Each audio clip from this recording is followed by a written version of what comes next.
So having the cloud functions, whether it's Huawei Cloud or Konza Cloud, and having useful applications there to use infrastructure to really transform, I think as fellow PS mentioned, around agriculture and other areas, that's where the life-changing impact happens. I want to give one very brief example before I finish, where we bring these three together. So we've been also connecting schools in Kenya. Over 21 schools. We'll also be launching them in January. They also were right next to the fiber. We selected special needs schools. And there we trained the university students to make special software and applications that can be used in those schools. So once you've connected those schools, you're also then developing the applications and content to be used by the teachers and the learners in those schools as well. So we're combining the training of the university students, the infrastructure, and the application content, together with Konza as well, in a way that really brings value and helps solve a pressing need for social and special needs education. So I think that's just my brief I wanted to say. Thank you very much. Thank you very much, Adam. And following closely to that is Humphrey Muchuma of Inua AI. Emerging technology is seen as a disruptor, sometimes almost take away of the jobs, but also it's creating a huge opportunity for jobs. How can we leverage emerging tech to create opportunities and jobs? And what is the future? And how do we play in 2 minutes? In 2 minutes, give me 3, please. Fine. I think it's important. I'll start with we will have, AI is going to take up a lot of jobs in every sector, in every industry vertical. Even in doctors, they will not lose their jobs, but there are certain kind of jobs they'll be doing.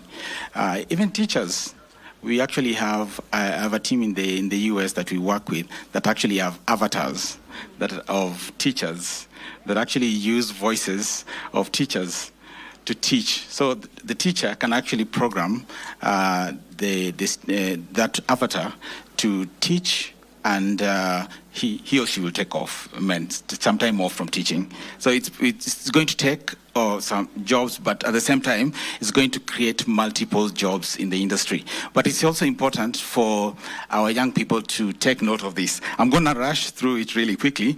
So let me look at the skills that our young people really need to upskill on. We'll look at the technical skills. I decided just to put them down. So we all have like the basic digital literacy, which is happening right there. Yeah. But most importantly for us is to understand that the future is moving towards data analytics. So key skills in Excel, SQL, Python, those programming languages, web development, software development, cloud computing, AI and machine learning. When I'm talking about AI and machine learning, I'm talking about knowledge of AI concepts, data modeling, and tools like PyTorch. Those for the technology people will understand that. So, and then for another area that is really growing and is big is in the digital marketing space. So something as simple as search engine optimization. I'm saying this because majority of us are students, so for them just to take note. And then there's social media management. I didn't realize it has great potential until I started employing people in my company to work for Fortune 500 companies in the US. Content marketing, we've touched about it as well. And then the analytics.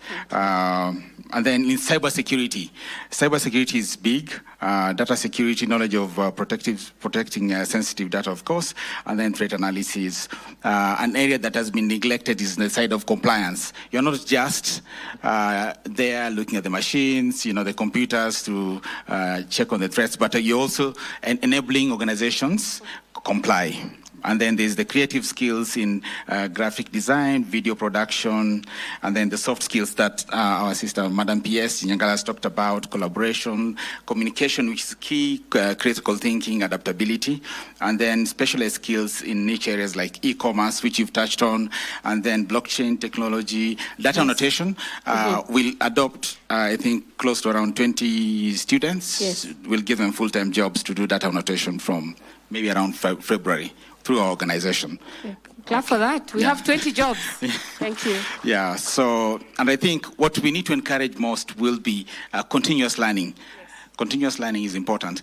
AI is not coming to take up our job, but it will create multiple jobs. Yes. And the multiple jobs I'm talking about is what I've just read about. Okay. So we need to upskill in those areas. Thank you. Thank you so Thank much. you very much. And bringing it home, Honorable Eddie, I want to ask a question. This can only be done in the context of counties.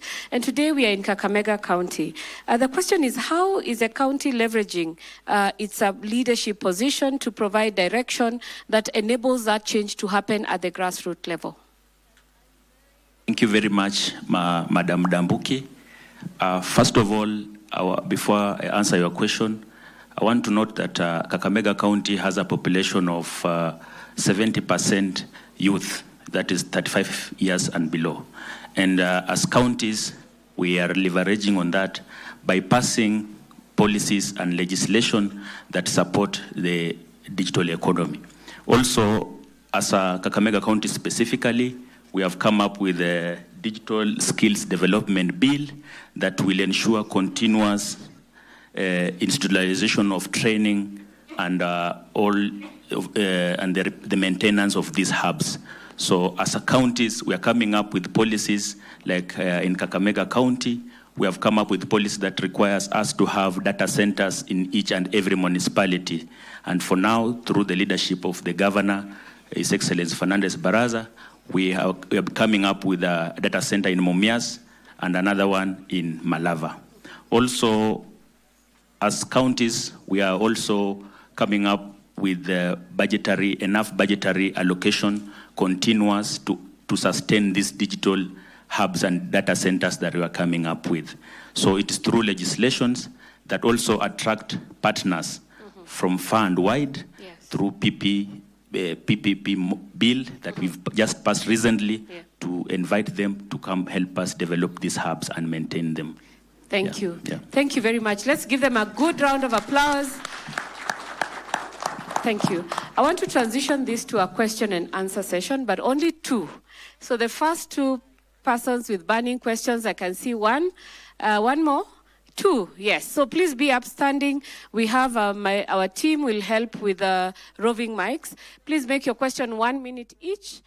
We have a team from Konza, from the ministry, that will be able to stand up so that in case you have any other questions, you can see one of our colleagues for that engagement. Let's start with the gentleman right at the front. Introduce yourself and ask your question. Okay, my name is Gildon Opatishioso. I'm the MCA representing the people of Butoto South. We know that digital hubs have the potential to catalyze economic transformation through skills development, innovation, and job creation. However, I have a concern. I wanted to know, how does the county government, in collaboration with the stakeholders, plan to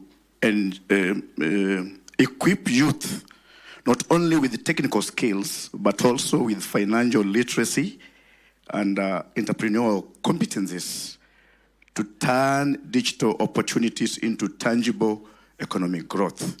And then number two, with the increasing global demand for locally relevant and diverse digital content, what specific strategies are being implemented through these digital hubs to empower content creators in Kakamega County to monetize their work, access global platforms, and protect their intellectual property while ensuring their contributions significantly impact the local economy? Thank you.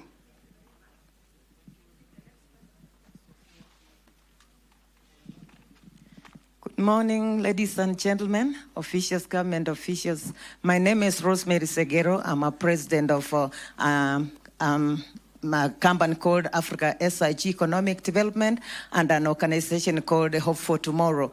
We focus on innovation and research, looking at vulnerable communities. I'm so excited and happy. I lived overseas for many years, and to say the truth, Kenya is one of the most innovative countries in the world compared to the really developed countries. So thank you very much. And my question is, while we are trying to talk here, we can talk as much as we talk. What about the infrastructure of power and electricity. As much as we talk when it comes to classes and actual IT itself, we need sustainable electricity power to run all you are talking about. So how can we partner with you? Because I focus more in the rural areas more than urban areas. And the most important thing is collaboration, private sector, NGOs, and the government. This is where the collaboration and partnership, how can we partner to make what you are saying work really? Because when you come from here, you'll go to Nairobi, you leave us in the rural area, nothing is happening. So we want that collaboration to follow with you what you are saying, that it happens. Thank you so much for this event. Thank you very much. So allow me to ask that we take a response to the questions. I'll request my CEO, John Paul Okwiri, to respond to the question about capacity building, moving between tech skills, financial literacy skills, and also strategies to support content creators within the context of how we've structured the program under Jitume to support literacy for the youth. Please. Thank you. Thank you for the question. Kwanza Technopolis, we are at the forefront of this digital transformation. And in this, we have worked through our Ministry of ICT and Digital Economy to create the program of Jitume Digital Enablement Program. This program, as I had mentioned earlier, focuses on providing in the right infrastructure in as far as ensuring that our institutions and our hubs are connected to the Wi-Fi, to the internet, and also we are able to provide the young people with the computer devices, and in that we are also able to provide training opportunities, skilling and upskilling, as had been mentioned by my colleague. And also, we are also linking them up with the digital jobs. And this, we are working with partners. We have partners. And the event that you're watching is the launch of the Kakamega Digital Hubs and also Townhall that is taking place at the Kakamega the Kakamega Polytechnic, and Prime Cabinet Secretary Musalia Mudavadi is the chief guest, and also we have got Dr. Margaret Ndungu, who is the Cabinet Secretary, Minister of Information, Communications and Digital Economy. Governor Fernandez Baraza is the host at that event.